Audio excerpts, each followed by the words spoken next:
afternoon, evening, wherever you are, and welcome to Global Atheist News Roundup, dateline 24th of February 2024. This week's headlines. Mohammed bin Salman says, "We won't spend 30 years of our lives to fight radicalism. We will destroy them today." At least 23 are dead after an open-pit gold mine collapses in Venezuela. A survivor thanks God. The former Bishop of Broome is charged with rape in Australia. The Alabama Supreme Court states that frozen embryos are considered to be children. A woman says she was abused spiritually and sexually by a once famous Jesuit. An Indian Hindu group goes to court over a lioness named after a Hindu deity. The Virgin Mary features heavily in anti-abortion activism. Ex-Catholics in Rome reconnect with their roots, spirituality in paganism. Humanists UK launches a dedicated Faith to Faithless helpline.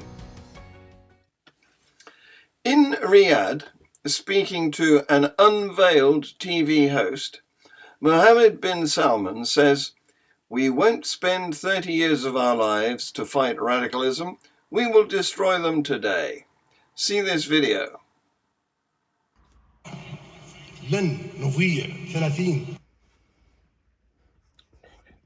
من حياتنا في التعامل مع أي أفكار متطرفة. سوف ندمرهم اليوم وفورا.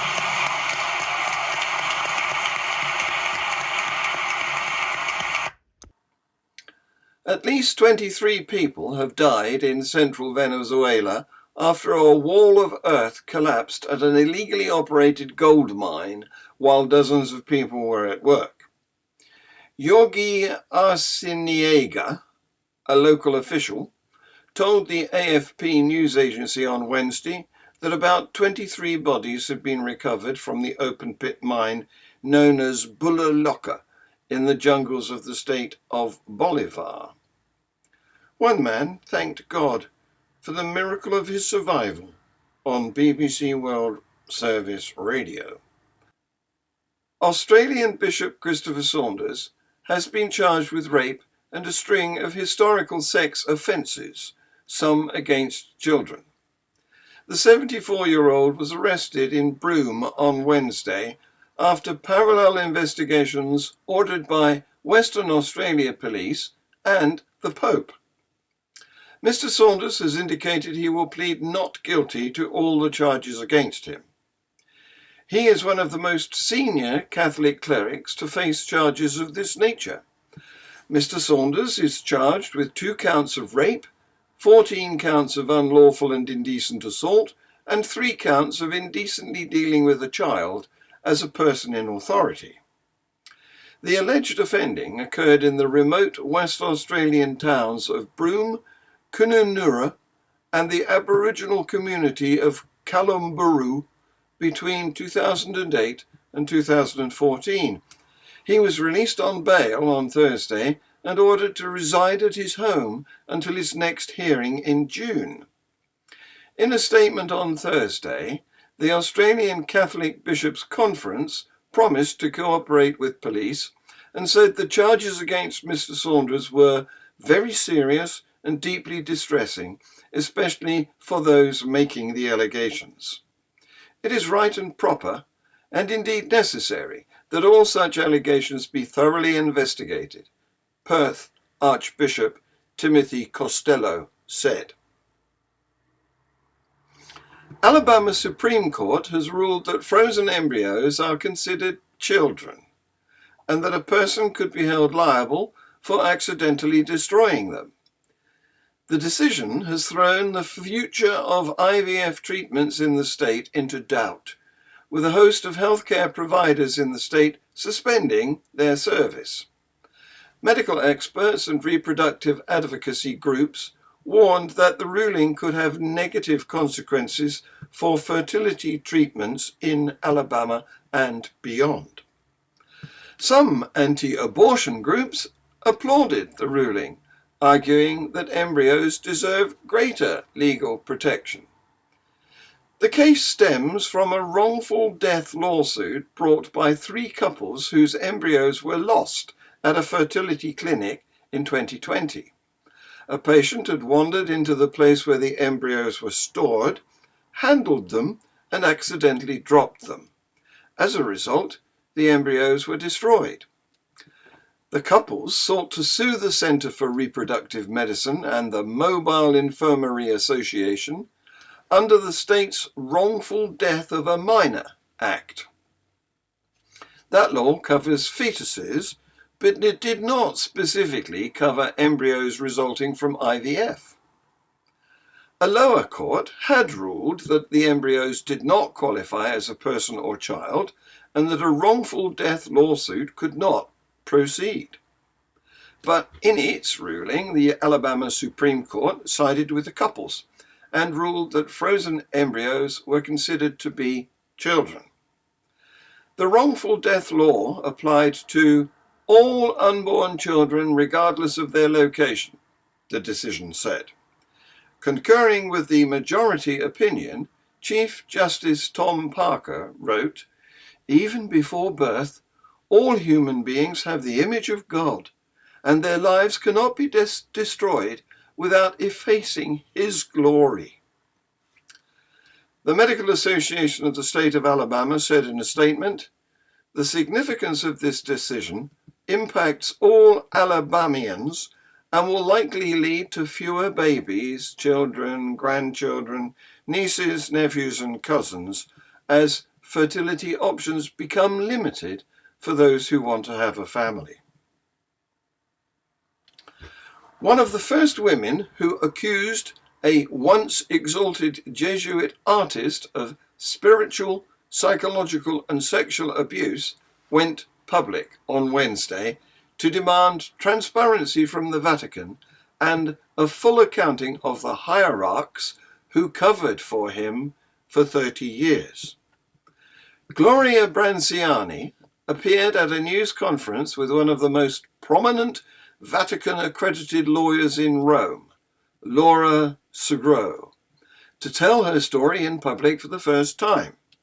She detailed the alleged abuses of the Reverend Marco Rupnik, including his fondness for three-way sex in the image of the Trinity, which, if confirmed, could constitute a grave perversion of Catholic doctrine known as false mysticism. The Jesuits kicked him out of the order last year after he refused to respond to allegations of spiritual, psychological, and sexual abuses by about 20 women, most of whom, like Branciani, were members of a Jesuit-inspired religious community he founded in his native Slovenia that has since been suppressed. A Hindu group has gone to court in India over the naming of a lioness in a zoo after the Hindu deity Sita, calling it blasphemous and an assault on the community's religious beliefs. The Vishva Hindu Parishad, VHP, or World Hindu Council, wants the court to order the name to be changed. There are 2 cats currently housed in the North Bengal Wildlife Animals Park, and the VHP, which is linked to Prime Minister Narendra Modi's Hindu Nationalist Party, says the beasts were given their name by the government of West Bengal, which is run by an opposition regional party. VHP said in a statement it had received calls and complaints from different corners of the country over the names. The complaint to the court, written by VHP's West Bengal Secretary Lakshman Bansal, said the group had observed with deep anguish the naming of the cat as Sita. She is the consort of Lord Ram, and herself is a sacred deity to all Hindus across the world, it claimed. Such an act amounts to blasphemy and is a direct assault on the religious beliefs of all Hindus, it said. Images of Mary and other religious signs and symbols are frequently used in anti-abortion activism in Britain, as in other countries. At one level, this is understandable because anti-abortion activists in the UK are overwhelmingly highly religious, with most aligned with conservative forms of Catholicism and a smaller number of evangelicals.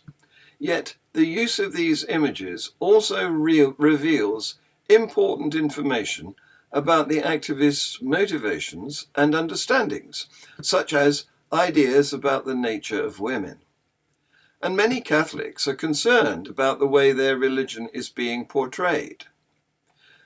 The Catholic image of Our Lady of Guadalupe appears on everything from clothing to jewellery to shopping bags. Our Lady of Guadalupe is a specific Mexican variation of the Virgin Mary. She depicts Mary as pregnant and has been given the title of the Protectress of the Unborn. Catholic activists said that Mary was important in their campaign as someone who proceeded with an unplanned pregnancy. So Our Lady of Guadalupe is a good representation of their cause. British Catholics are often unhappy with the ways anti-abortion activists use Catholic imagery, and the majority of British Catholics support abortion in at least some circumstances. Only a minority follow the strict Vatican teaching, which is against abortion in all circumstances, including rape. Disillusioned by their experiences in Catholicism, some Romans are turning to paganism and are finding a connection to their roots through worshipping the gods of antiquity, whom they see as more welcoming than the Church. Rome is pagan, Pope Francis told members of the Roman clergy during a closed-door meeting on January the 14th, when he urged them to consider the city as a missionary territory. Asked about the Pope's surprising words a few weeks later, the head of the Department for Catechesis of the Diocese of Rome, the Reverend Andrea Camillini, admitted, Rome is at the same time pagan and the city of the Pope. It's a paradoxical city. The number of practicing Catholics in Italy has plummeted after the COVID-19 lockdowns to an all-time low. The Italian National Institute of Statistics found that only 19% of Italians were practicing Catholics in 2022, compared with 36% in the previous 10 years. The number of people who never practice their faith has doubled to 31% in the historically Catholic country. While the Church grapples with the causes behind the emptying pews, some who have left their Catholic faith behind are searching for other spiritual outlets. An eclectic group of Romans who gathered near the ancient Forum on a windy morning on February the 10th have turned to Juno, Jupiter, and Apollo to find answers. I was a practicing Christian Catholic for many years. I was a catechist, Luca Fizzarotti, who recently started attending the ancient Roman rituals, said. Then I had a spiritual crisis when I moved in with my wife. I had a very bad experience and had to leave my church, he said. We all believe in gods. We all make rituals at home. We have devotion temples at home. We have our priests and officiants, one worshipper said, adding that this is a niche community that has been growing recently. Humanists UK is proud to announce the launch of the only UK-based dedicated helpline for so-called apostates, people who leave high-control religions or cults. Reflecting a growing need in the UK, the move marks a significant expansion of Humanists UK's long-standing Faith to Faithless support programme. Recognizing the highly specific and often harrowing issues that apostates confront, the helpline aims to provide direct assistance, tailored resources, and empathetic support to people navigating the challenges tied to leaving or questioning their faith. People who live high-control religious communities might face social isolation, profound loneliness, severed ties, and potential estrangement from family and community, shunning. The mental toll can lead to anxiety, depression, and even suicidal thoughts. Some apostates confront workplace discrimination or economic hardships as they are cut off from familial support.